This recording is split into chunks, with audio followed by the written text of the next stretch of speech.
We had some breaking news earlier on this evening. U.S. Ambassador to Kenya, Meg Whitman, has resigned 2 years into her tenure.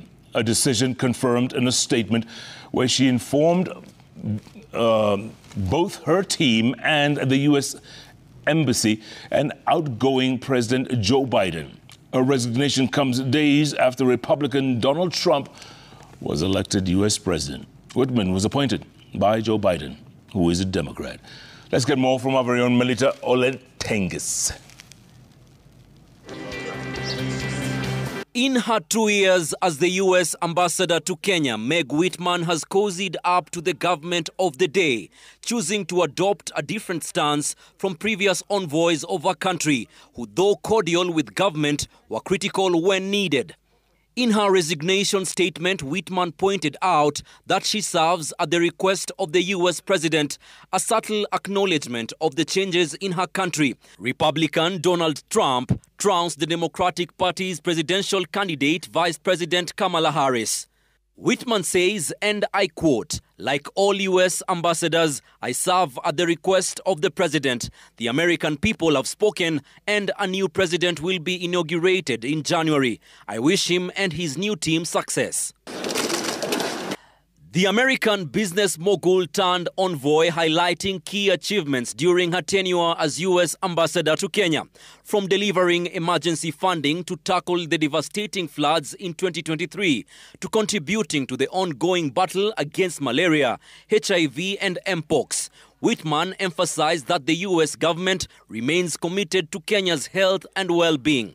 She also points to the landmark elevation of Kenya as America's first major non-NATO ally in sub-Saharan Africa, saying, and I quote, "This year, the United States elevated Kenya as its first major non-NATO ally in sub-Saharan Africa, reflecting the importance our countries place on standing shoulder to shoulder to protect our shared democratic values and enhance security."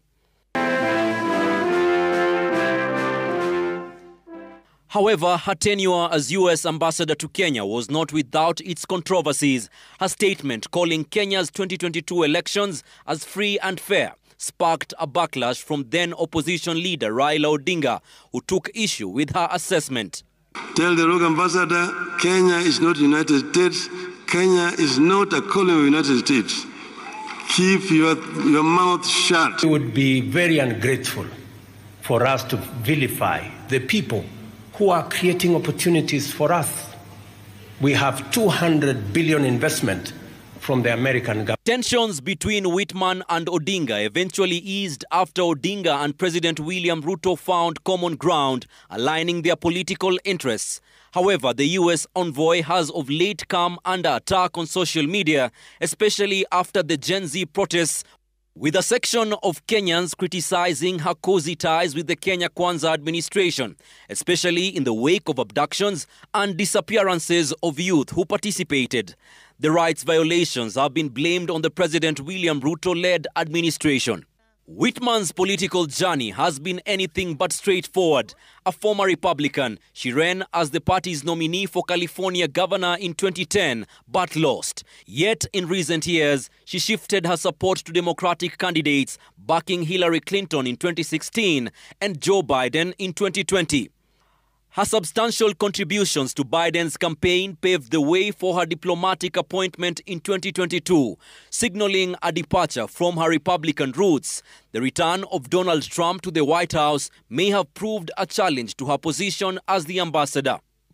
Charge d'Affaires Mark Dillard will hold fort till the next ambassador is appointed by the incoming U.S. administration. Melita Olentengis, Citizen TV, Nairobi.